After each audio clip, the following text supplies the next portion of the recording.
Election vote കൊടുക്കുന്നത് വഴി vote കൊടുത്തിട്ട് വീട്ടിൽ പോയി കിടന്ന് ഉറങ്ങുന്നവരാണ് ഇവിടുത്തെ ജനങ്ങൾ. ടാക്സ് പിരിച്ച് സെൻട്രൽ ഗവൺമെന്റിൽ അടയ്ക്കേണ്ട ആവശ്യം എന്താണ്? ഈ സെൻട്രൽ ഗവൺമെന്റ് ആരാണ്? അതുകൊണ്ട് ഇന്ന് വടക്കേ ഇന്ത്യ മുഴുവനും കൂടെ മോദിയെ തോപ്പിച്ചാലും ചിലപ്പോൾ കേരളത്തിനകത്ത് ഒരു മണ്ഡലമെങ്കിലും BJPക്ക് അനുകൂലമാക്കി ജയിപ്പിക്കാനുള്ള സാധ്യത മലയാളികളുടെ ഇടയിലുണ്ടെന്നുള്ളതും ചിലപ്പോൾ നമ്മൾ കാണാൻ ബാധ്യത വരും. രാഷ്ട്രീയമായ ആവശ്യത്തിന് വേണ്ടി ഇന്ദിരാഗാന്ധി എമർജൻസി ഡിക്ലെയർ ചെയ്തതും ഇപ്പൊ മോദി ചെയ്തുകൊണ്ടിരിക്കുന്ന പ്രവൃത്തികളും തമ്മിൽ ഒരു ബന്ധവുമില്ല. പൊതുവെ ഏകാധിപത്യത്തെക്കുറിച്ചുള്ള ചർച്ചകൾ വരുന്ന സമയത്ത് ചാനൽ ചർച്ചകളിലായിക്കോട്ടെ, മറ്റുള്ള രാഷ്ട്രീയപരമായ സൗഹൃദ ചർച്ചകളിലായിക്കോട്ടെ, ഏകാധിപത്യത്തിനെ കുറിച്ച് പറയുന്ന സമയത്ത് എല്ലാവരും എടുത്തിടുന്നതാണ് ഇന്ദിരാഗാന്ധി ഏകാധിപതിയായിരുന്നു, അവർ ഇവിടെ എമർജൻസി നടപ്പിലാക്കി, അവർ ഒരു ഏകാധിപതിയായിരുന്നു, അതുകൊണ്ട് ഏകാധിപതികൾ ഇത് ആദ്യമല്ല എന്നൊക്കെയുള്ള ഒരു നോർമലൈസ് ചെയ്യുന്ന, ഇന്നത്തെ കാലത്ത് ഏകാധിപത്യ സ്വഭാവത്തെ നോർമലൈസ് ചെയ്യാൻ ട്രൈ ചെയ്യുന്നത് കാണാം. ഇത്തരം ഒരു താരതമ്യം വെച്ച് ശരിക്ക് ഇന്ദിരാഗാന്ധിയുടെ കാലത്ത് നടപ്പിലാക്കിയ എമർജൻസിയും അല്ലെങ്കിൽ ഇന്ദിരാഗാന്ധിയുടെ അത്തരം ഏകാധിപത്യ സ്വഭാവം ഇന്ന് നിലനിൽക്കുന്ന ഭരണാധിപന്മാരിൽ നിലനിൽക്കുന്ന ഏകാധിപത്യ സ്വഭാവം രണ്ടല്ലേ? രണ്ടും ഒരു രാഷ്ട്രം എന്നുള്ള രീതിയിൽ നോക്കിക്കാണുമ്പോൾ ഇവ തമ്മിലുള്ള വ്യത്യാസങ്ങളില്ലേ? നിശ്ചയമായിട്ടും വ്യത്യാസങ്ങളുണ്ട്, അതിന് സംശയമൊന്നും വേണ്ട. നമ്മള് അത് ഇവര് ഇപ്പൊ നടക്കുന്ന ഏകാധിപത്യ പ്രവണതകളെ എന്താ പറയണ്ടേ ലഘൂകരിക്കാൻ വേണ്ടി ഒരു സമീകരണം നടത്തുന്നതാണ്.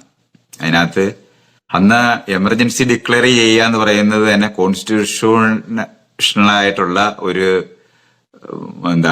നിയമം നടപ്പാക്കുക തന്നെയാണ് ചെയ്തിട്ടുള്ളത്, അല്ലാതെ നിയമം ഇല്ലാതിരിക്കുന്ന അവസ്ഥയൊന്നുമല്ല. അതൊക്കെ നമ്മൾ അങ്ങനെ മനസ്സിലാക്കേണ്ടതുണ്ട്. അവരത് പറയുന്നത് ഈ പറയുന്നത് നേരത്തെ ഉണ്ടായിരുന്നു എന്ന് പറഞ്ഞ് ലഘൂകരിക്കാൻ വേണ്ടി പറയുന്ന രാഷ്ട്രീയമായിട്ടുള്ള ഒരു ആവശ്യം കൊണ്ട് പറയുന്നു എന്നുള്ളത് മനസ്സിലാക്കിയാൽ മതി.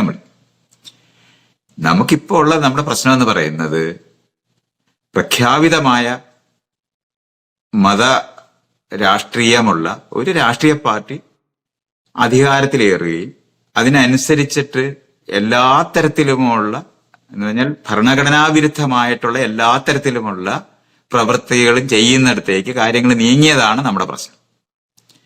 മറ്റേത് അന്ന് ഇന്ദിരാഗാന്ധി ഇലക്ഷന് നിൽക്കാനായിട്ട് പറ്റത്തില്ല എന്ന് അലഹബാദ് കോടതിയിൽ നിന്നുള്ളൊരു വിധി വരികയും 6 വർഷത്തേക്ക് അവരെ ബാൻ ചെയ്യുകയൊക്കെ ചെയ്തപ്പോൾ അവർക്കൊരു ക്രൈസിസ് ഉണ്ടായി എന്നുള്ളതും അതിനെതിരായിട്ട് അവരെടുക്കാവുന്ന ഒരു നിലപാടെന്നുള്ള നിലവാരത്തിൽ അന്ന് എമർജൻസി ഡിക്ലെയർ ചെയ്യുകയും ചെയ്തു എന്നുള്ളത് യാഥാർത്ഥ്യമാണ്. അന്ന് നമ്മൾ അനുഭവിച്ചത് ഏകാധിപത്യ പ്രവണതകളുള്ള ഒരു ഭരണ സംവിധാനം തന്നെയായിരുന്നു എന്നുള്ളതിനൊന്നും നമുക്ക് സംശയം വേണ്ട. പക്ഷെ രണ്ടും ഒരുപോലെ ആണെന്ന് പറയുന്നതും ശരിയല്ല. പിന്നീട് ഇന്ദിരാഗാന്ധിയുടെ രാഷ്ട്രീയ പാർട്ടി അതുവരെയും ഇന്ത്യ ഭരിച്ചിരുന്ന ഒരു ജനാധിപത്യ പാർട്ടിയായിട്ട് അതിനകത്ത് എന്തെങ്കിലും ഒരു മതത്തിനോട് പ്രത്യേകിച്ച് ആനുകൂല്യം ഉള്ളതായിട്ടോ അല്ലെന്നുണ്ടെങ്കിൽ അത്തരത്തിലുള്ള ഒരു പ്രവൃത്തി ചെയ്യുന്ന ഒന്നുമല്ല, അങ്ങനത്തെ ഒന്നും തന്നെയില്ല. ഇന്ന് നമ്മൾ ഈ കാണുന്ന ഇപ്പൊ ഇലക്ഷൻ കമ്മീഷനെ ഇല്ലാതാക്കുന്ന നിലവാരത്തില് അത് തെരഞ്ഞെടുക്കുന്നതിനകത്തുനിന്ന് സുപ്രീം കോടതിയുടെ ജഡ്ജിയെ ഒഴിവാക്കി ചെയ്യുന്ന പ്രവൃത്തിയോ അല്ലെങ്കിൽ പാർലമെന്റിലേക്ക് വരാതിരിക്കുന്ന ഇന്ന് എലക്ട് ചെയ്തിരിക്കുന്ന സമയത്ത് ഇങ്ങനത്തെ ഒരു എമർജൻസി ഡിക്ലെയർ ചെയ്യാതിരിക്കുമ്പോൾ തന്നെ വളരെ കുറച്ച് അറ്റൻഡൻസ് മാത്രം നടത്തിയിരുന്ന ഒരു മോദിയോ അല്ലെന്നുണ്ടെങ്കിൽ ഒരു സമയത്ത് പോലും പത്രസമ്മേളനം നടത്താത്ത ഒരു പ്രധാനമന്ത്രിയോ ഇതൊന്നും തന്നെ ഉണ്ടായിട്ടില്ല. അങ്ങനത്തെ ഒന്നും അല്ല ഉള്ളത്. ഇതൊക്കെ നമ്മൾ കാണേണ്ടതുണ്ട്. അതുപോലെ തന്നെ രാമക്ഷേത്രം പണിയാനായിട്ട് പോയി വേഷം കെട്ടിയിരിക്കുന്ന ഒരു ഹിന്ദു നേതാവിനെ പോലെ പെരുമാറുന്ന ഒരു മോദിയോ അല്ലെന്നുണ്ടെങ്കിൽ കലാപം ഉണ്ടാക്കാൻ വേണ്ടി ആഹ്വാനം നടത്തുന്ന ആളോ ഒന്നും തന്നെ ഇന്ദിരാഗാന്ധിയുടെ വശത്തൊന്നും ഉണ്ടായിട്ടില്ല. അപ്പൊ ഇതൊക്കെ നമ്മൾ കാണുന്നത്. അതുകൊണ്ട് സമാനതകളുണ്ടെന്ന് പറയുന്നതൊന്നും ശരിയല്ല. അത് നമ്മളെല്ലാവരും രണ്ടു കാലിലല്ലയോ നടക്കുന്നത്, അതുകൊണ്ട് സമാനതയില്ലയോ എന്ന് ചോദിക്കുന്ന പോലുള്ള ചോദ്യങ്ങൾ മാത്രമാണ്. അതങ്ങനല്ല. അത് നമ്മളാണ് അറിയേണ്ടത് അങ്ങനെ അല്ലെന്ന്. പക്ഷെ അവരതെന്തിനാണ് പറയുന്നതെന്ന് ചോദിച്ചാൽ അവരുടെ ഇന്നത്തെ അവസ്ഥ ഇപ്പൊ കാണിക്കുന്ന ഈ തരത്തിലുള്ള സകല മര്യാദകേടുകൾക്ക് ന്യായം പറയാനായിട്ട് വേണ്ടി അവർ പറയുന്നു എന്നുള്ളതാണ്. അത് അവരുടെ പണിയാണ്. നമ്മളത് കണ്ട് തെറ്റിദ്ധരിക്കാതിരിക്കുക എന്നുള്ളത് മാത്രമേ ഉള്ളൂ. അപ്പൊ അത് മനസ്സിലാക്കിയാൽ മതി. അല്ലാതെ അതും അന്നത്തെ രാഷ്ട്രീയമായ ആവശ്യത്തിന് വേണ്ടി ഇന്ദിരാഗാന്ധി എമർജൻസി ഡിക്ലെയർ ചെയ്തതും ഇപ്പൊ മോദി ചെയ്തുകൊണ്ടിരിക്കുന്ന പ്രവൃത്തികളും തമ്മിൽ ഒരു ബന്ധവുമില്ല. അത് നമ്മൾ അറിഞ്ഞാൽ മതി. അല്ലാതെ അവരുടെ പ്രചാരണത്തിനകത്ത് നമ്മൾ കൊടുക്കേണ്ട ആവശ്യമൊന്നുമില്ല. പിന്നെ അതിനുവേണ്ടി വാദിക്കുന്ന ആൾക്കാരോട് നമുക്ക് മറുപടി പറയേണ്ട ആവശ്യവും സത്യത്തിലില്ല. അതങ്ങനെ കണ്ടാ മതി. അതൊരു ഇനിയും ആവർത്തിച്ചുകൂടാത്ത ഒരു തെറ്റ് അവർ ചെയ്തു എന്ന് നമ്മൾ തിരിച്ചറിയുകയും അവരെ ശരിക്കും പറഞ്ഞ ഇന്ത്യൻ ജനത ശിക്ഷിക്കുകയും ചെയ്തിട്ടുള്ളതല്ലേ. അടുത്ത ഇലക്ഷന് അതിനകത്ത് ആകെ ശിക്ഷിക്കാത്ത ഏക ജനത മലയാളികളായിരുന്നു എന്നുള്ള കാര്യവും മറക്കണ്ട. എന്ന് ഈ മലയാളികളെ ആ ലെവലിൽ നമ്മൾ വിശ്വസിക്കാൻ കൊള്ളാവുന്ന ഒരു വിഭാഗമായിട്ട് കാണുകയും വേണം. അധികാരം ഉള്ളിടത്ത് ജയിക്കാനായിട്ട് സാധ്യതയുണ്ടെന്ന് തോന്നിക്കഴിഞ്ഞാൽ അങ്ങോട്ട് ചാഞ്ഞു നിൽക്കാനുള്ള സാധ്യതയുള്ളവരാണെന്നും കൂടെ നമ്മൾ മറക്കണ്ട. അത് ഭയങ്കര ഒരു ഷോക്കിങ്. ഏറ്റവും കൂടുതൽ പ്രബുദ്ധരായ മലയാളി ജനതയാണ് ഉണ്ടായിരുന്നതെന്ന് നമ്മളെല്ലാം വിചാരിക്കുന്ന സമയത്ത് ഈ എമർജൻസിക്ക് അനുകൂലമായി ഒരു വിധി എഴുതിയ ഏക ജനത ഇന്ത്യയിലുണ്ടായത് മലയാളികളാണെന്നുള്ള ശരിക്കും പറഞ്ഞ അപമാനകരമായ അവസ്ഥയും നമുക്കുണ്ട്. അതുകൊണ്ട് ഇന്ന് വടക്കേ ഇന്ത്യ മുഴുവനും കൂടെ മോദിയെ തോപ്പിച്ചാലും ചിലപ്പോൾ കേരളത്തിനകത്ത് ഒരു മണ്ഡലമെങ്കിലും BJPക്ക് അനുകൂലമാക്കി ജയിപ്പിക്കാനുള്ള സാധ്യത മലയാളികളുടെ ഇടയിലുണ്ടെന്നുള്ളതും ചിലപ്പോൾ നമ്മൾ കാണാൻ ബാധ്യത വരും. ശരിക്കും പറഞ്ഞാൽ നമ്മൾ അങ്ങനത്തെ ഒരു എവിടെയോ ഈ സകല രാഷ്ട്രീയ പ്രബുദ്ധത നിൽക്കുമ്പോഴും അധികാരികളെ കാണുമ്പോൾ മുട്ടുമടക്കുന്ന ഒരു ജനതയായിട്ട്, ബലമുള്ളവരെ കണ്ടാൽ മുട്ടുമടക്കുന്ന ഒരു ജനതയായിട്ട് കാണാൻ ബാധ്യത നമുക്ക് വരും.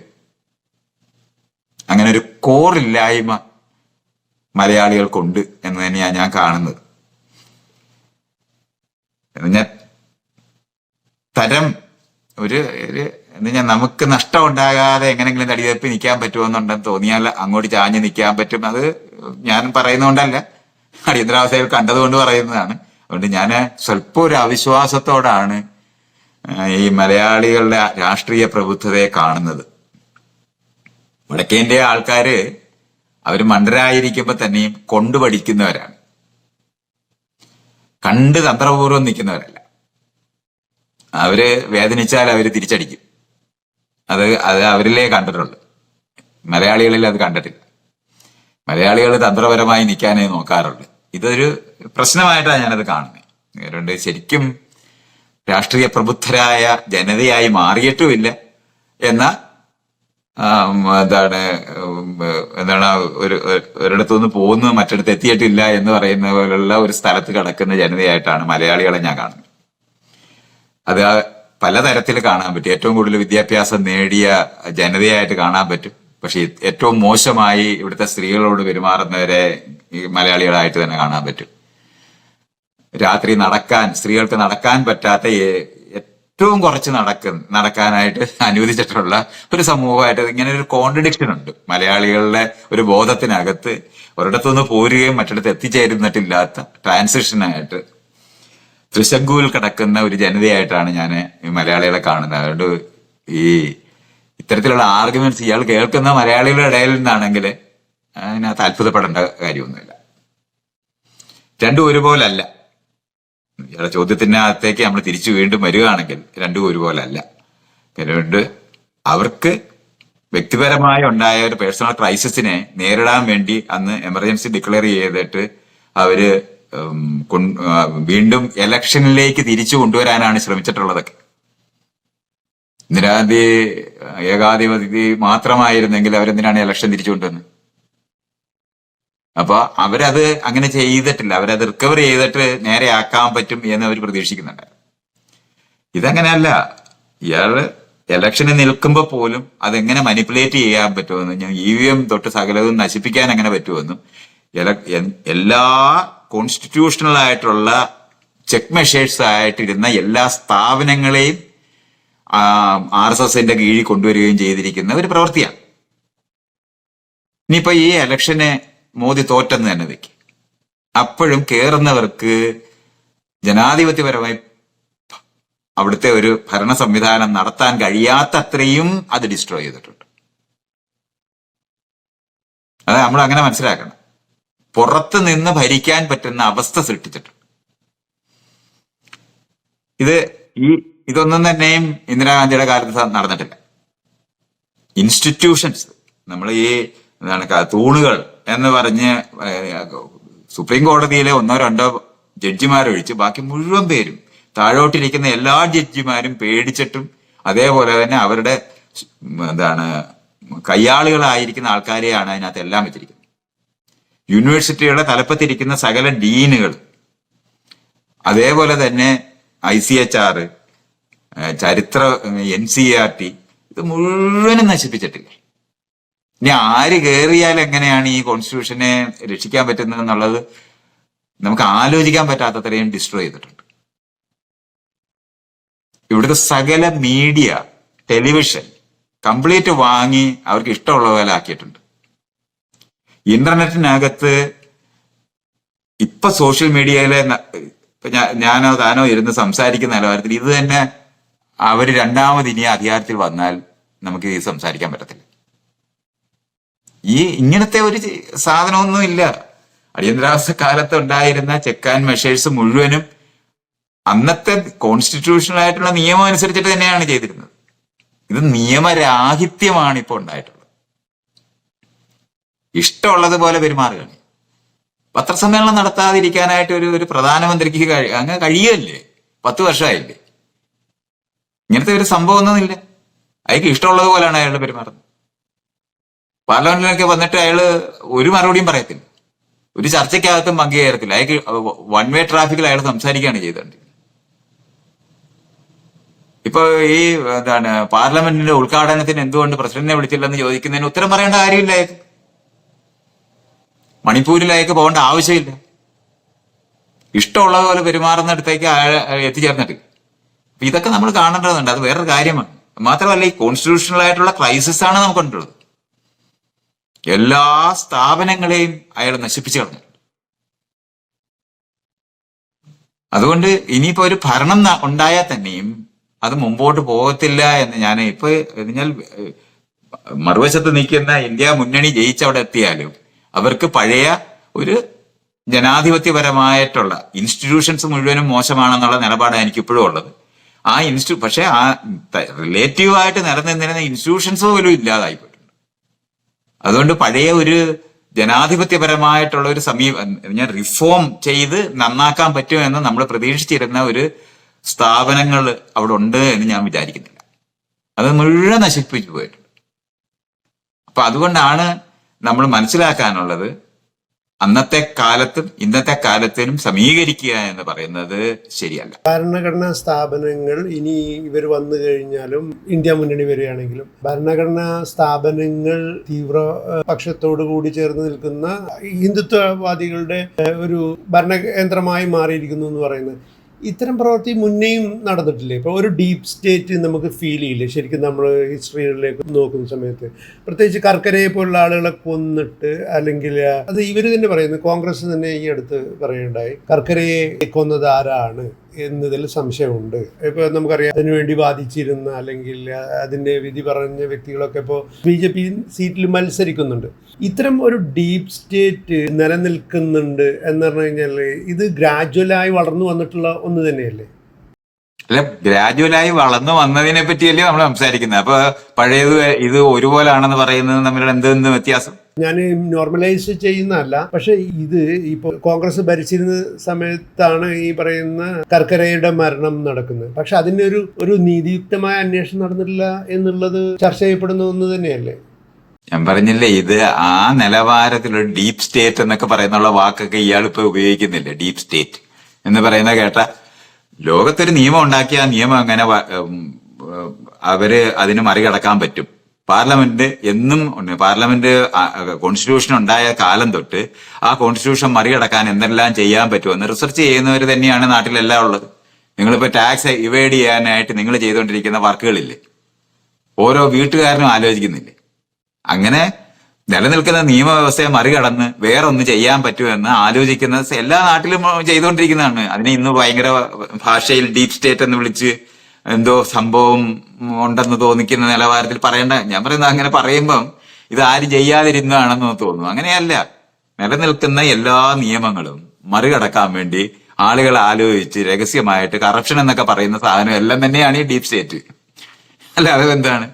ആളുകള് ഇപ്പൊ ആരെ തെരഞ്ഞെടുത്തു കഴിഞ്ഞാലും ഭരണ സംവിധാനങ്ങളിൽ ഇരിക്കുന്നവര് ഒരു പ്രത്യേക മനോഭാവത്തോടുകൂടി ഇടപെടുക, അല്ലെങ്കിൽ അവർ ഈ പറയുന്ന ഹിന്ദുത്വവാദത്തോട് അനുകൂലം. ഇപ്പൊ കർക്കരയെ നമുക്കറിയാം, ആ കർക്കര വരുന്ന സമയത്തിന് മുന്നേ വരെ എല്ലാ ബോംബ് സ്ഫോടനങ്ങളും ഒരു പ്രത്യേക മതത്തിന്റെ പേരിലായിരുന്നു അറിയപ്പെട്ടിരുന്നത്.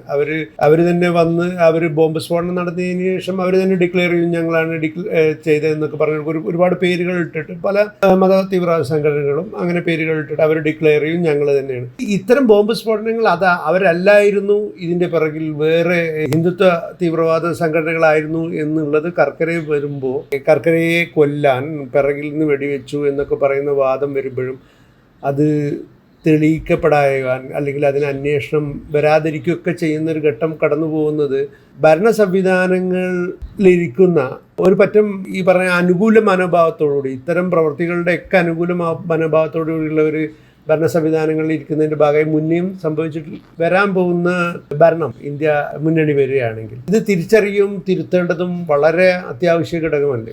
അത് ഒരു ഇന്ത്യ മുന്നണിയും വന്ന് പരിഹരിക്കുന്ന പ്രശ്നമല്ല ഇയാൾ പറയുന്നത്. അത് ജാതിയൊക്കെ നിലനിൽക്കുന്ന സ്ഥലം തന്നെയാണ്.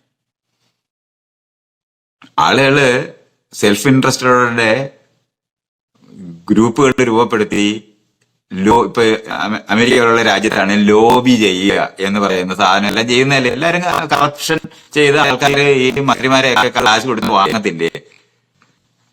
ഈ പറയുന്ന എല്ലാത്തിനും കൂടെ ചേർത്തിട്ടാണ് നമ്മൾ ഡീപ് സ്റ്റേറ്റ് എന്ന് പറയുന്ന പുതിയൊരു സങ്കല്പം ഇങ്ങനെ പറയുന്ന കേട്ടോ ലോകത്തൊന്നും ഇല്ലായിരുന്നെന്ന് തോന്നിപ്പോ.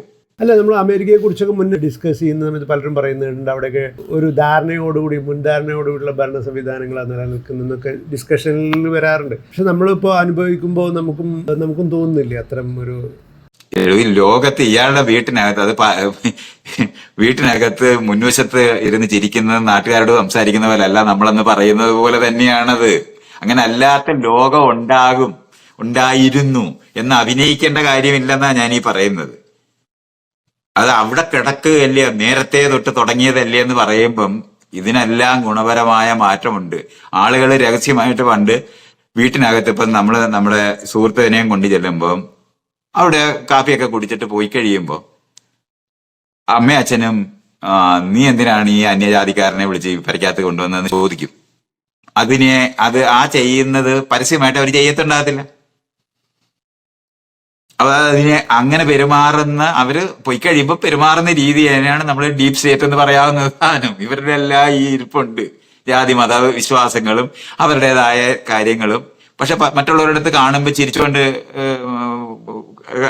കൈകൂപ്പും ഒക്കെ ചെയ്യുന്ന ആൾക്കാർ തന്നെയാണ് ഈ തരത്തിൽ പെരുമാറുന്നത് എന്നുള്ള കാര്യം നമ്മൾ മറന്നുകൊണ്ട. അത്തരത്തിലുള്ള താല്പര്യങ്ങളും കാര്യങ്ങളും മനുഷ്യരെ നിയന്ത്രിക്കുക തന്നെ ചെയ്യത്തില്ലേ. ഇയാളുടെ ഉദ്ദേശം എന്താണ്, അതിനെ നമ്മൾ ഗൂഢോദ്ദേശം എന്ന് പറയുന്നത് പോലുള്ള സാധനങ്ങൾ എല്ലാ കാര്യങ്ങളിനകത്ത് നിൽക്കത്തില്ലേ. അങ്ങനെ നിൽക്കാതെ ഏതെങ്കിലും സമയത്ത് ആരെങ്കിലും എവിടെങ്കിലും എന്തെങ്കിലും നടന്നിരുന്നു എന്ന് ചിന്തിക്കേണ്ട കാര്യമുണ്ടോ? അങ്ങനില്ല. അതിനെയാണ് നമ്മൾ ഇപ്പൊ മാർക്സിസ്റ്റ് ഭാഷയെ പറഞ്ഞ ക്ലാസ് നേച്ചറിനകത്ത് ഒരു ക്ലാസ്സിൽ പെടുന്ന ആളുകൾ തമ്മിൽ ആരും പറയാതെ തമ്മിൽ ഐക്യപ്പെടും. വർക്കിംഗ് ക്ലാസ്സിലുള്ള ആൾക്കാർ തമ്മിൽ അതിനൊരു ഉദാഹരണം ഞാൻ പറഞ്ഞ, ഇപ്പൊ നാട്ടിനകത്ത് ഒരു ഓട്ടോറിക്ഷക്കാരനും യാത്രക്കാരനും തമ്മിൽ ഒരു തർക്കം ഉണ്ടായി. ആ തർക്കം ഉണ്ടായി കഴിഞ്ഞാൽ അവിടെ കുറച്ച് ആൾക്കാർ കൂടും. ആ കൂടുമ്പോൾ ഒരു 4 ഓട്ടോറിക്ഷക്കാര് ഡ്രൈവർമാർ അവിടെ വന്ന് അവർ ആ ഡ്രൈവറുടെ വശത്ത് നിൽക്കും. നടക്കുന്നവരെല്ലാവരും അതിനകത്ത് യാത്രക്കാരുടെ കൂടെ നിൽക്കും. ഇതാരെങ്കിലും പറഞ്ഞിട്ടൊന്നുമില്ല. അത്തരത്തിലുള്ള യോജിപ്പുകളും കാര്യങ്ങളും ഒക്കെ ഉണ്ടാകുന്നത് ബോധപൂർവം ചെയ്യുന്നിടത്തേക്ക് എത്തുമ്പോഴാണ് നമ്മൾ അതിനെ ഡീപ് സ്റ്റേറ്റ് എന്ന് പറയുന്നത്. പ്ലാൻ ചെയ്ത് ഗൂഢപദ്ധതികൾ ഉണ്ടാക്കി കാര്യങ്ങൾ ചെയ്യും. ആ ചെയ്യുന്ന സാധനങ്ങളെ നിയന്ത്രിച്ചുകൊണ്ട് കൊണ്ടുപോകാൻ പറ്റുമെന്ന് കണ്ടെത്തി ചെയ്യുന്ന ഇത് എല്ലാ സമയത്തും മനുഷ്യർ ചെയ്തിരുന്നു എന്നുള്ളതിനൊന്നും എനിക്കൊരു സംശയമൊന്നുമില്ല. അത് ഒരു സമയത്തല്ലാതെ ഏത് സമയത്തും മനുഷ്യർ ചെയ്യും. അവർക്ക് ഇതിന്റെ പുറകിൽ, അതിനെയാണ് നമ്മൾ പണ്ട് ഗൂഢോദ്ദേശം എന്ന് പറയുന്നത്. വന്ന് നമ്മളുമായി ഐക്യപ്പെട്ട് നിന്ന് പല കാര്യങ്ങളും ചെയ്യുന്ന ആൾക്കാർ അവരുടെ യഥാർത്ഥ ഉദ്ദേശം അതല്ലായിരുന്നു എന്ന് നമ്മൾ കണ്ടെത്തുന്നത് പോലെ രാഷ്ട്രീയ പാർട്ടികളും അതേപോലെ തന്നെ ഈ സംഘങ്ങളും ഒക്കെ ഇതുപോലുള്ള ഉദ്ദേശങ്ങളോടെ ചെയ്തുകൊണ്ടിരിക്കും എന്ന് പറയുന്നതാണ്. അതിനെയാണ് അത്തരത്തിലുള്ള സംവിധാനങ്ങളെ കൊണ്ടുപോകാൻ പറ്റുന്നതാണ് ഭരണ സംവിധാനങ്ങൾ എന്ന് നമ്മൾ പണ്ട് തൊട്ട് ഭരണം എന്ന് പറയുന്ന മെക്കാനിസത്തിനകത്ത് ഇരിക്കുന്നത്. എന്നാൽ എലക്ഷന് നമുക്ക് ആൾക്കാരെ മാറ്റാൻ പറ്റും, ഒരു ഉദ്യോഗസ്ഥനെ മാറ്റാൻ പറ്റത്തില്ല.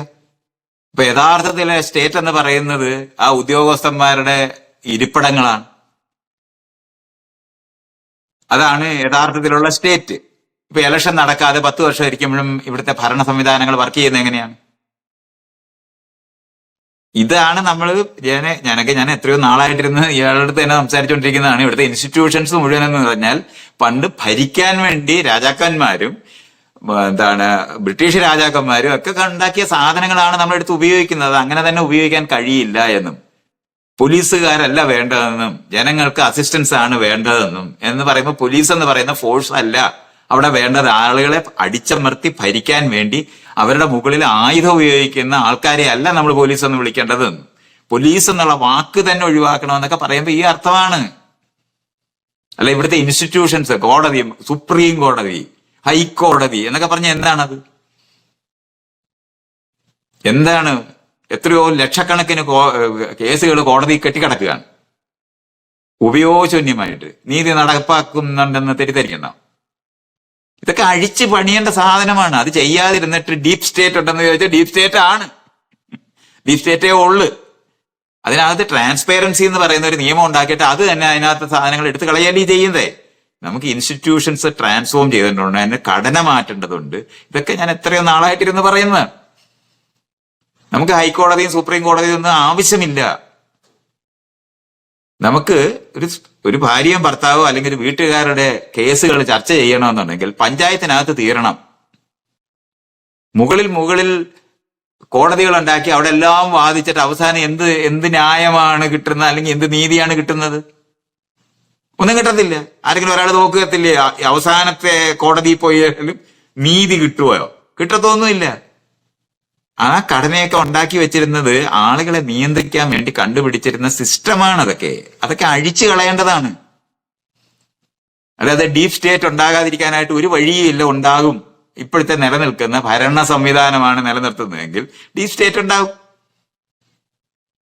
സകല കോടതിക്കകത്തും അങ്ങേ മേലെ അറ്റം വരെ വളരെ ഒരു 400 കുടുംബത്തിന്റെ കയ്യിലാണ് ഇരിക്കുന്ന കോടതികൾ മുഴുവനും. അപ്പൊ പിന്നെ നമ്മൾ എന്തെന്നാണ് ഡീപ് സ്റ്റേറ്റ് വേറെ ഉണ്ടോ എന്ന് അന്വേഷിക്കേണ്ട കാര്യമുണ്ടോ? എല്ലാ സ്ഥലത്തും ജാതിയും മതവും അനുസരിച്ചിട്ടാണ് ആൾക്കാർ പെരുമാറിക്കൊണ്ടിരിക്കുന്നത്. സംവരണത്തിൽ മാത്രമാണല്ലോ ജാതി നിൽക്കുന്നതെന്നാണല്ലോ പ്രചാരണം. സകല പട്ടാളത്തിനകത്തും അവിടുത്തെ ഉദ്യോഗസ്ഥന്മാർ മുഴുവനും കുറെ കുടുംബത്തിനകത്തുനിന്നും വരുന്നവർ മാത്രമാണെന്ന് നമുക്ക് കാണരുതോ?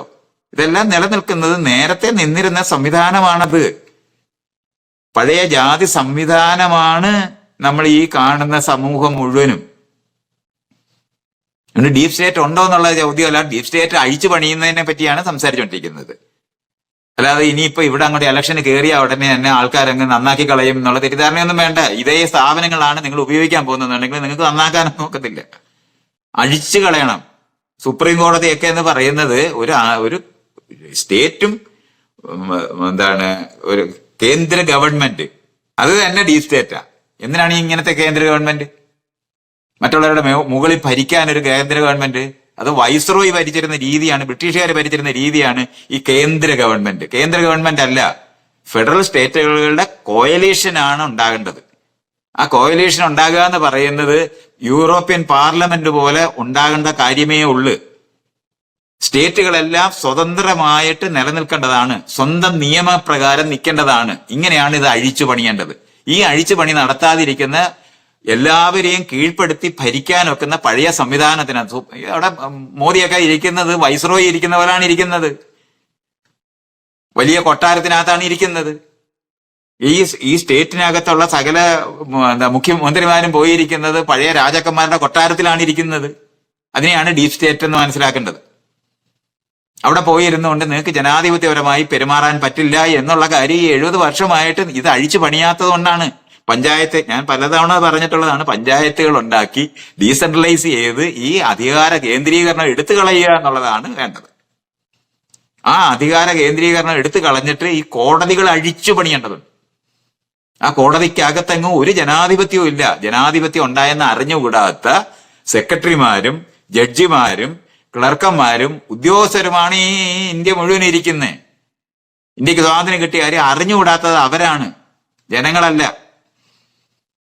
അതവിടെ വെച്ചുകൊണ്ട് നിങ്ങൾക്ക് ഭരണം മുമ്പോട്ട് കൊണ്ടുപോകാൻ പറ്റും. ഭരണം തന്നെ ആവശ്യമില്ല ജനാധിപത്യത്തിനകത്ത്.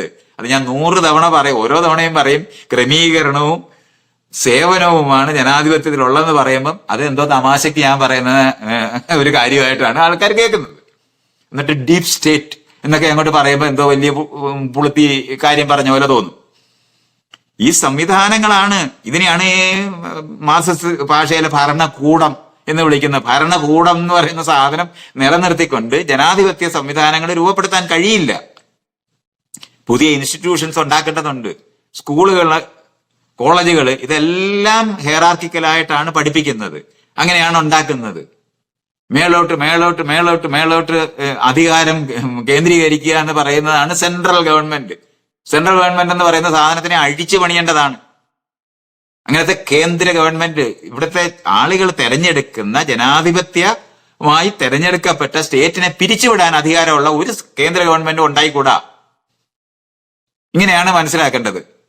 ഹെയറാർക്കിക്കലായ ഒരു സിസ്റ്റത്തിനെ ഉണ്ടാക്കി വെച്ചിട്ട് അതിന് വേറെ ഗൂഢോദ്ദേശം ഉണ്ടാകണമെന്ന് പറഞ്ഞാൽ അതിന്റെ സ്വന്തം ഉദ്ദേശമാണ് അതിന്റെ ഗൂഢോദ്ദേശം.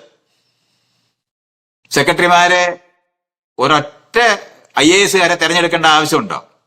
തെരഞ്ഞെടുക്കപ്പെടാത്ത അധികാര കേന്ദ്രങ്ങൾ എവിടെ ഉണ്ടായാലും അവരായിരിക്കും ഭരിക്കുന്നത്. കാരണം അവർക്ക് സോഷ്യൽ ഓഡിറ്റിംഗ് എന്ന് പറയുന്ന സാധനമില്ല.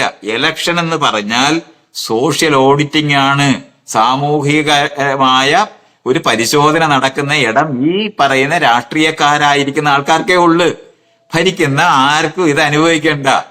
യഥാർത്ഥത്തിൽ ഭരണം എന്ന് പറയുന്നത് ഈ കോടതിക്കകത്തിരിക്കുന്ന ജഡ്ജിമാരും ഈ സെക്രട്ടേറിയറ്റിലിരിക്കുന്ന IASകാരും ഒക്കെയാണ് ഈ ഭരിക്കുന്നത്. അല്ലാതെ നമ്മൾ ഈ തെരഞ്ഞെടുക്കുന്നവരല്ല എന്നുള്ളതാണ് യാഥാർത്ഥ്യം. അപ്പോൾ ഡീപ് സ്റ്റേറ്റ് എന്ന് നമ്മൾ പറയുമ്പം ഈ ഭരണ സംവിധാനമാണ് ഡീപ് സ്റ്റേറ്റ്. അതിന് വേറെയാണ് ഉദ്ദേശം. അതുകൊണ്ടാണ് നമ്മുടെ of the people, by the people, for the people എന്ന് പറയുകയും നമ്മളെക്കാളും അവിടെ ഒഫീഷ്യൽ സീക്രട്ട് ആക്ട് ഉണ്ടാകുക, ട്രാൻസ്പെറൻസി എന്ന് പറയുന്നത്, അങ്ങനെ എല്ലാം പറയാനൊക്കെ. മിലിറ്ററി എന്ന് പറഞ്ഞ രഹസ്യമാണ്. എന്താണ് നമ്മളെ രക്ഷിക്കാനില്ലാത്ത മിലിറ്ററി രഹസ്യം എന്താണുള്ളത്? ഇതൊക്കെയാണ് നമ്മൾ മനസ്സിലാക്കേണ്ടത്.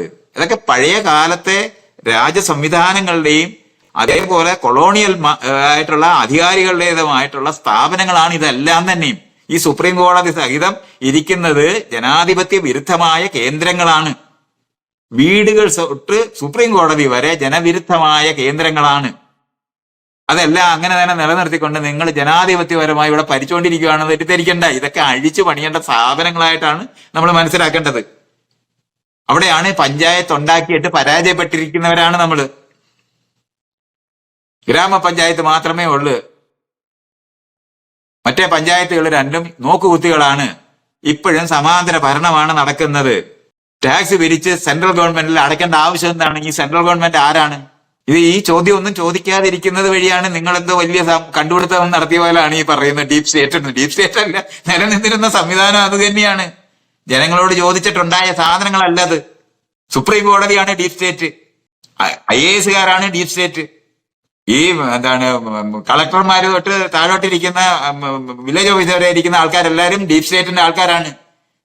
അല്ലാതെ അത് ഇടയ്ക്ക് വെച്ച് കർക്കരെ പിടിക്കാൻ പോയപ്പോ മാത്രം ഉണ്ടായ ഒന്നും അല്ല. ആൻസൽ പ്ലാസ എന്ന് പറയുന്ന സാധനം ഈ ആൾക്കാർ വന്നിട്ടുണ്ടായതല്ല. ഇതൊക്കെ എപ്പോഴും ഈ തരത്തിലുള്ള ഭരണ സംവിധാനങ്ങൾ നിലനിർത്തിക്കൊണ്ട് ജനാധിപത്യം ഉണ്ടാക്കിയെടുക്കാൻ കഴിയുമെന്ന് തെറ്റിദ്ധരിക്കരുത്. അഴിച്ചു കളയേണ്ടതാണ്. സെക്രട്ടേറിയറ്റുകളെ അഴിച്ചു കളയേണ്ടതാണ്. സുപ്രീം കോടതികളെ അഴിച്ചു കളയേണ്ടതാണ്. IASകാരെ അഴിച്ചു പണിയേണ്ടതാണ്. തെരഞ്ഞെടുപ്പ് പെടേണ്ടതാണ്. ഈ മേഖലകൾ മുഴുവനും സോഷ്യലി ഓഡിറ്റ് ചെയ്യാൻ അക്കൗണ്ടബിൾ ആക്കി മാറ്റുന്ന സിസ്റ്റങ്ങൾ രൂപപ്പെടുത്തേണ്ടതാണ്. ഇത് ചെയ്തെടുക്കാതെ നിങ്ങൾ ഈ പറയുന്ന ഡീപ് സ്റ്റേറ്റ് ഇല്ലാതാക്കാൻ ഒക്കത്തില്ല. അതിന് സ്വന്തമായ നിലയിൽ അത് നിലനിന്ന് ജീവിച്ചു പോകും. ഇത്രയും നമ്മൾ അറിയണം.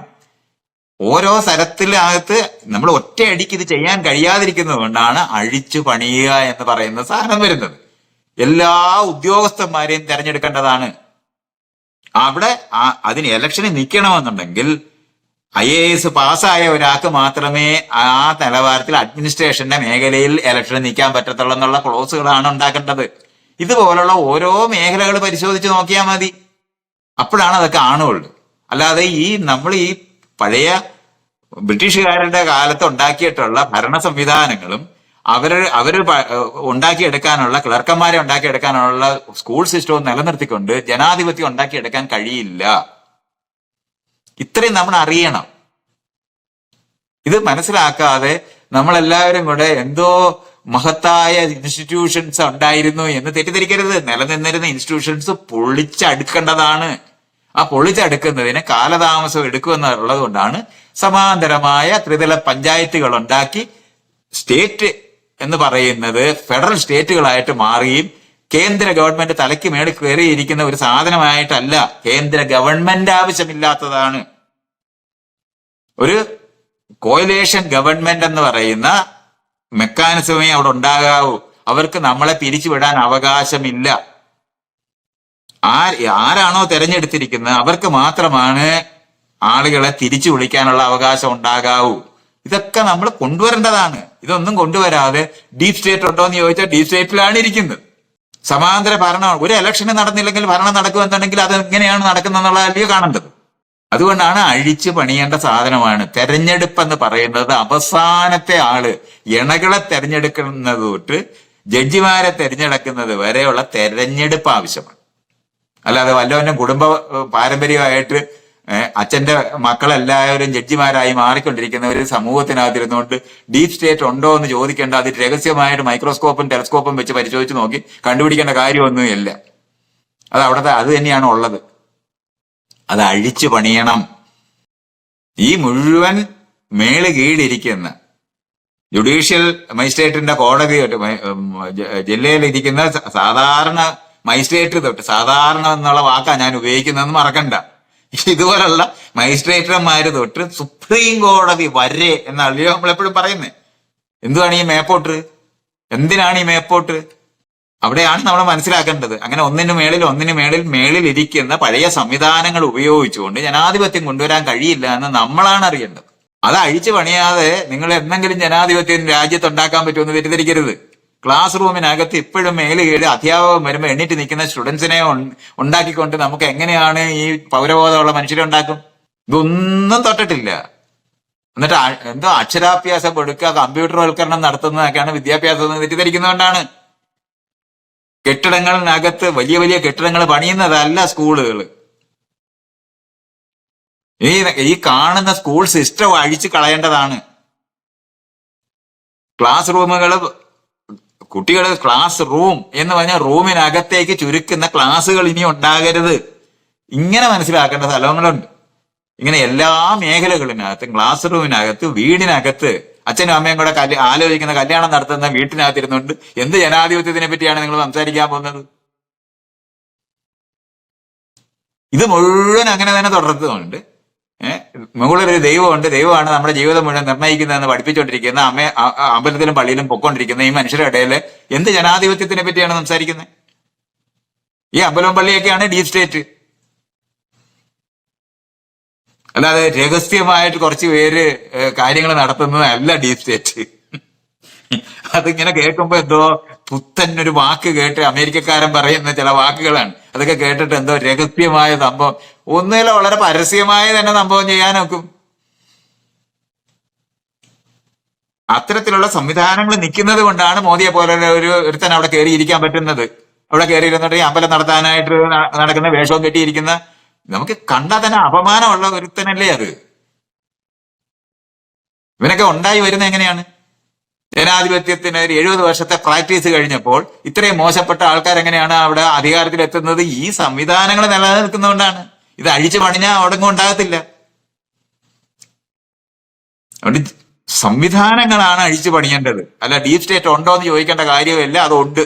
ഈ ജർമ്മനിയിലൊക്കെ ഇപ്പോൾ 2ാം ലോക മഹായുദ്ധത്തിന് ശേഷം വന്ന ജാഗ്രതകളുണ്ടല്ലോ ഒരു പരിധിവരെയൊക്കെ, ഇത്തരം സ്വേച്ഛാധിപത്യത്തിനെതിരെയൊക്കെയുള്ള അത്തരം ഒരു ജാഗ്രത അനിവാര്യമാണെന്ന് തോന്നിയിട്ടുണ്ടോ ഈ നടന്ന? ഞാൻ പറഞ്ഞത് എന്തൊരു ചോദ്യമാടും അത്. ചുമ്മാ ചോദ്യത്തിന് വേണ്ടി ചോദിക്കാതെ നമ്മൾ ജനാധിപത്യം ഉണ്ടാക്കി എടുക്കണമെന്നുണ്ടെങ്കിൽ അതിന്റെ ഘടനാപരമായ മാറ്റം മുഴുവൻ വരണമെന്ന് ഞാൻ ഇത്രയും നേരം പറഞ്ഞിട്ട് പിന്നെ ജാഗ്രത വേണമെന്ന് ചോദിക്കേണ്ട കാര്യമുണ്ടോ? ആളുകൾ അങ്ങനെയല്ലേ പെരുമാറത്തുള്ളൂ. അമ്മയും അച്ഛനും മക്കളെ കല്യാണം കഴിപ്പിക്കുകയാണെങ്കിൽ അവര് കണിശമായിട്ടും സ്ത്രീധനം മേടിക്കും എന്നുള്ള കാര്യത്തിൽ നമുക്ക് വല്ല സംശയം വേണോ? ജാതി മതവും നോക്കിയിട്ടായിരിക്കും അവരത് ചെയ്യുന്നതെന്നുള്ളത് നമ്മൾ സംശയിക്കണോ? നമുക്ക് മനസ്സിലാകരുതോ ഇത് അങ്ങനെ ചെയ്യപ്പെടൂ. അല്ല, നിങ്ങൾ അമ്മയും അച്ഛനെയും ഇണയെ തെരഞ്ഞെടുക്കാൻ ഏർപ്പെടുത്തിയ അവര് ജാതി മതവും നോക്കും എന്നുള്ളത് അവരുടെ ഗൂഢോദ്ദേശമാണോ? അവരുടെ ഉദ്ദേശമാണ്. അല്ല, ഗൂഢമൊന്നും ഇല്ല അതിനകത്ത്, ഒരു ഗൂഢത്വവും കണ്ടെത്തണ്ട. നമ്മുടെ സുപ്രീം കോടതിനകത്ത് ഞാൻ പറഞ്ഞില്ലേ 400 കുടുംബത്തിനകത്തെ ആൾക്കാർ തന്നെയാണ് ഭരിച്ചുകൊണ്ടിരിക്കുന്നത്, അവർ തന്നെയാണ് ജഡ്ജിമാരായിക്കൊണ്ടിരിക്കുന്നത് എന്നുണ്ടെങ്കിൽ പിന്നെ അവർക്ക് വേറെ ഉദ്ദേശം ഉണ്ടെന്ന്, അവർക്ക് ജനാധിപത്യം ഉണ്ടാക്കിയെടുക്കാൻ അവർ ആലോചിക്കുമെന്ന് നിങ്ങൾ തെറ്റിദ്ധരിക്കണോ? അത് എന്തിനാണ് അങ്ങനെ ആലോചിക്കേണ്ട ആവശ്യം? അമ്പലത്തിലും പള്ളിയിലും ഇരിക്കുന്നവനെയാണ് കാര്യങ്ങൾ ഏൽപ്പിക്കുന്നതെന്നുണ്ടെങ്കിൽ അവൻ ദൈവത്തിന്റെ പേരും പറഞ്ഞ ആൾക്കാരെ പറ്റിക്കും എന്നുള്ളതിന് നമ്മൾ അവരുടെ ഗൂഢോദ്ദേശമായിട്ട് കാണുന്നോ? ഇതൊന്നും കാണേണ്ട കാര്യമില്ലെന്ന് ഞാൻ ഈ പറയുന്നേ. നമ്മൾ മനസ്സിലാക്കാനുള്ളത് ഘടനാപരമായി നമ്മൾ അഴിച്ചുപണി നടത്താതെ ആ സ്ഥാപനങ്ങൾ നിലനിന്ന് ബ്രിട്ടീഷുകാർ പോയതിനു ശേഷം ഇവിടുത്തെ സുപ്രീം കോടതിയിൽ ഇരുന്നവർ അറിഞ്ഞിട്ടില്ല ഇന്ത്യക്ക് സ്വാതന്ത്ര്യം കിട്ടിയ കാര്യം. വില്ലേജ് ഓഫീസിൽ ഇരുന്നവൻ അറിഞ്ഞിട്ടില്ല സ്വാതന്ത്ര്യം കിട്ടിയ കാര്യം. പോലീസ് സ്റ്റേഷനിൽ ഇരുന്നവൻ അറിഞ്ഞിട്ടില്ല ഇന്ത്യക്ക് സ്വാതന്ത്ര്യം കിട്ടിയ കാര്യം. ഒരു IAS കാരനും അറിഞ്ഞിട്ടില്ല സ്വാതന്ത്ര്യം കിട്ടിയ കാര്യം. 1946 അവർ ആൾക്കാരോട് എങ്ങനെ പെരുമാറിയിരിക്കുന്നു അത് തന്നെയാണ് 1947 ആൾക്കാരോട് പെരുമാറിക്കൊണ്ടിരിക്കുന്നത്. ഇതിനകത്ത് മാറ്റമൊന്നും വന്നിട്ടില്ല. അതുകൊണ്ടാണ് ഈ ഗൂഢോദ്ദേശം ഉണ്ടോ എന്ന് ചോദിക്കേണ്ട. അവരുടെ ഉദ്ദേശമേ ഉള്ളു, അവർക്കൊരു ഗൂഢത്വവും ഇല്ല. അവർ വളരെ പ്രകടമായി ശരിയായിട്ട് ചെയ്തുകൊണ്ടിരിക്കുകയാണ്. രഹസ്യമായി നമ്മൾ കണ്ടുപിടിക്കണ്ട, മഷീട്ട് നോക്കണ്ട. ജാതിയും മതവും അനുസരിച്ചിട്ടും ധനവും രാഷ്ട്രീയവും അനുസരിച്ചിട്ട് എങ്ങനെയാണ് ആൾക്കാരെ കൈകാര്യം ചെയ്യുന്നതെന്ന് അവർ ചെയ്തോണ്ടിരിക്കുകയല്ലേ. ഇനി എന്തിനും ഗൂഢത്വം കണ്ടുപിടിക്കേണ്ട കാര്യം? ഏത് ഇലക്ഷനും അവർ അട്ടിമറിക്കും, എന്നും അട്ടിമറിക്കും. ഇംഗ്ലണ്ടിലൊരു ഇംഗ്ലീഷ് സീരിയൽ ഉണ്ടായിരുന്നു, യെസ് പ്രൈം മിനിസ്റ്റർ എന്ന്. നിങ്ങൾ കണ്ടു നോക്കിയാൽ മതി. കാരണം യെസ് പ്രൈം മിനിസ്റ്റർ എന്ന് പറഞ്ഞാൽ പ്രൈം മിനിസ്റ്റർ പറയുമ്പോൾ മാത്രം യെസ് എന്ന് പറയും, ബാക്കി കാര്യങ്ങളൊക്കെ നടത്തുന്നത് അവർ നേരത്തെ അവർക്കറിയാം അവരെങ്ങനെയാണ് ചെയ്യേണ്ടതെന്ന്. അവിടുത്തെ ഉദ്യോഗസ്ഥന്മാരാണ് അത് ചെയ്തിരിക്കുന്നത്. ആ ഉദ്യോഗസ്ഥന്മാർ അങ്ങനെയാണ് ചെയ്തിരുന്നത്. ഉദ്യോഗസ്ഥരുടെ ഭരണമാണ് നാടുകളിൽ നടന്നുകൊണ്ടിരിക്കുന്നതെന്ന്. അവിടെ ഒരു ജനാധിപത്യം ഉണ്ടായിട്ടില്ല എന്നാണ് നമ്മളാണ് അറിയേണ്ടത്. ഇലക്ഷൻ വോട്ട് കൊടുക്കുന്നത് വഴി വോട്ട് കൊടുത്തിട്ട് വീട്ടിൽ പോയി കിടന്ന് ഉറങ്ങുന്നവരാണ് ഇവിടുത്തെ ജനങ്ങൾ. അവരുടെ ജീവിതത്തിൽ ഒരിക്കലെങ്കിലും ഈ നാടിനെ പറ്റി ആലോചിച്ചിട്ടുള്ള ഏതെങ്കിലും ഒരു ജനതയുണ്ടോ? ഇതൊന്നും ഇല്ലാതിരിക്കുന്ന അവരെ അങ്ങനത്തെ എക്വിപ്പ് ചെയ്തിട്ടേ ഇല്ല. ഇതൊക്കെ വിദ്യാഭ്യാസത്തിനകത്തോടെ വരേണ്ടതല്ലേ? കോൺസ്റ്റിറ്റ്യൂഷൻ എന്തെങ്കിലും പഠിപ്പിച്ചിട്ടുണ്ടോ ഏതെങ്കിലും ക്ലാസ് റൂമില്? ഇതൊന്നും ചെയ്തിട്ടില്ലാത്ത ഒരു നാട്ടിലിരുന്ന് നമ്മൾ അങ്ങ് പറയുകയാണ് ഇവിടെ ജനാധിപത്യം നടന്നുകൊണ്ടിരിക്കുകയായിരുന്നു, ഇപ്പൊ അതങ്ങോട്ട് തകർന്നു പോവുകയാണെന്നുള്ളതല്ല കാര്യത്തില്. മോദി എന്ന് പറയുന്ന ഇത്തരത്തിലുള്ള ഒരുത്തൻ അവിടെ കയറാനുള്ള കാരണം നമ്മൾ വേണ്ട സമയത്ത് ചെയ്യാതിരുന്ന കാര്യങ്ങൾ കൊണ്ടാണ്. ഇന്ദിരാഗാന്ധി എമർജൻസി ഡിക്ലെയർ ചെയ്യുന്നിടത്തേക്ക് എത്തുന്നത് ഇതേ കാരണം കൊണ്ട് തന്നെയാണ്. അത്തരത്തിലുള്ള സാധനങ്ങൾ അഴിച്ചു പണിയേണ്ട സമയത്ത് ചെയ്യാതിരുന്നിട്ട് ഇത് താനേ നന്നാകുമെന്ന് തെറ്റിദ്ധരിക്കുന്ന കാരണം കൊണ്ടാണ്. ഭരണാധികാരികളുടെ നന്മയിലാണ് വിശ്വസിക്കുന്നത്. സിസ്റ്റംസ് ഉണ്ടാക്കിയെടുക്കാനാണ് പഠിക്കാതെ പോയത്. നല്ല രാഷ്ട്രീയക്കാരനെ ഉണ്ടാക്കാൻ നടക്കുകയാണ് എല്ലാവരോട്. ഇത് ഗാന്ധി പഠിപ്പിച്ച ഒരു ന്യായമാണ്, ആന്തരികമായ നന്മ കൊണ്ടാണെന്ന്. അങ്ങനത്തെ നന്മയൊന്നും അല്ലത്. സിസ്റ്റംസ് ആണ് ഉണ്ടാകേണ്ടത്, ചെക്ക് ആൻഡ് മെഷേഴ്സ് ആണ് ഉണ്ടാകേണ്ടത്. ആ നിലവാരത്തിലുള്ള സാധനങ്ങൾ ഉൽപ്പാദിപ്പിക്കുന്നതിന് കഴിയാതെ പോയ 70 വർഷത്തെ പ്രോഡക്റ്റ് ആണ് മോദിയെ പോലുള്ള ആൾക്കാർ. അല്ലാതെ ഇന്ദിരാഗാന്ധി മോദി ഒന്നുപോലാണെന്നൊക്കെ പറഞ്ഞ കാരണം കൊണ്ട് ഈ പ്രശ്നം പരിഹരിക്കത്തൊന്നുമില്ല. നിങ്ങൾ കാറിനകത്ത് ഡ്രൈവറാണ് എവിടോട്ടാ പോകേണ്ടതെന്ന് തീരുമാനിക്കുന്നതെന്നുണ്ടെങ്കിൽ അയാൾക്ക് ഇഷ്ടമുള്ളിടത്തോട്ട് വണ്ടി ഓടിക്കും. വണ്ടിക്കകത്ത് ഇരിക്കുന്നവരാണ് പറയേണ്ടത് വണ്ടി എങ്ങോട്ടാ ഓടിക്കേണ്ടതെന്ന്. ആ കാര്യം മനസ്സിലാകാത്ത ജനതയാണ് നിലനിൽക്കുന്നത്. ഞങ്ങൾക്ക് എന്താ വേണ്ടതെന്ന് പറയാൻ അറിഞ്ഞുകൂടാത്തതും ആ നിലവാരത്തിൽ ചിന്തിക്കാൻ കഴിവുള്ളവരെ ഉൽപ്പാദിപ്പിക്കാത്ത, ക്ലാസ് റൂമുകൾ ഉണ്ടാകാത്ത, ജനാധിപത്യത്തിനെ പറ്റി അറിഞ്ഞുകൂടാത്ത, ഒരു സംവിധാനത്തിനെ പറ്റി ചിന്തിച്ചിട്ട് പോലും ഇല്ലാത്ത ആൾക്കാര് മോദി എന്ന് പറയുന്ന കോന്തനെ തന്നെ എലക്ട് ചെയ്യും, വീണ്ടും വീണ്ടും ചെയ്യും. കാര്യം വേറെ ഒന്നും അവർക്ക് അറിഞ്ഞുകൂടാ. കാരണം രാജാക്കന്മാരെ കണ്ടാണ് അവന്മാരെല്ലാം പഠിച്ചിട്ടുള്ളത്. അതുകൊണ്ട് ആ വേഷം കെട്ടി അയാൾ ഓരോ കണ്ണാടിയും വെച്ച് വേഷം ഇട്ട് നിൽക്കും നമ്മൾ കണ്ടിട്ടില്ലേ. 8,000 കോടിയുടെ പ്ലെയിനിൽ കയറി വരിക, മുന്നിലും പുറയിലും പോലീസുമായിട്ട് വരിക. ഇങ്ങനെയൊക്കെ കണ്ടിട്ട് ഈ ആൾക്കാർ ഭയങ്കര സംഭവമാണെന്നല്ലേ വിചാരിക്കുന്നത്. പണ്ട് എന്താണ് കേരളത്തിനകത്ത് മദനി ഇങ്ങനെ നടക്കുന്നത് കണ്ടിട്ടുണ്ട്. അതിനുശേഷം മോദിയാണ് അങ്ങനെ നടക്കുന്നത്. നമ്മൾ ഇതൊക്കെ കാണേണ്ടതല്ലേ. പിണറായി അങ്ങനെയാണ് നടക്കുന്നത്. ഇതൊക്കെ നമ്മൾ കാണേണ്ടതല്ലേ. എന്തൊരു അപമാനമാണ് ഇതൊക്കെ. തെരഞ്ഞെടുത്ത ആള് ജനങ്ങളിൽ നിന്ന് രക്ഷപ്പെടേണ്ട ആവശ്യം എന്താണ്? അവരെന്തിനാണ് ഈ കൊട്ടാരങ്ങളിൽ ഇരിക്കുന്നത്? പ്രോട്ടോകോൾ അനുസരിച്ച് പെരുമാറേണ്ടത് എന്തിനാണ്? ഇതൊന്നും ചോദിക്കാതിരുന്നിട്ട് ഡീപ് സ്റ്റേറ്റ് ഉണ്ടെന്ന് ചോദിക്കേണ്ട കാര്യമുണ്ട്. സ്റ്റേറ്റ് എന്ന് പറയുന്നത് ഡീപ്പായാണ്. നിങ്ങളുടെ താല്പര്യം സംരക്ഷിക്കാൻ ഉണ്ടാക്കിയതല്ല. ജനങ്ങളുടെ താല്പര്യം സംരക്ഷിക്കാൻ വേണ്ടി ഒരു സുപ്രീം കോടതി ഉണ്ടാക്കിയിട്ടില്ല, ഒരു ഹൈക്കോടതി ഉണ്ടാക്കിയിട്ടില്ല. ഇവിടെ നിലനിൽക്കുന്ന ഒരു കോടതിയും നമ്മുടെ എന്തെങ്കിലും ജനങ്ങളുടെ താല്പര്യങ്ങൾ സംരക്ഷിക്കാൻ ഉണ്ടാക്കിയ സ്ഥാപനങ്ങളല്ല. സെക്രട്ടേറിയറ്റ് ഒന്നും തന്നെയും ജനങ്ങളുടെ താല്പര്യം സംരക്ഷിക്കാൻ ഉണ്ടാക്കിയിട്ടുള്ളതല്ല. ഇതൊക്കെ ജനങ്ങളെ ഭരിക്കാൻ ഉണ്ടാക്കിയതാണ്, കീഴടക്കാൻ ഉണ്ടാക്കിയതാണ്. അതാണ് തിരിച്ചറിയേണ്ടത്.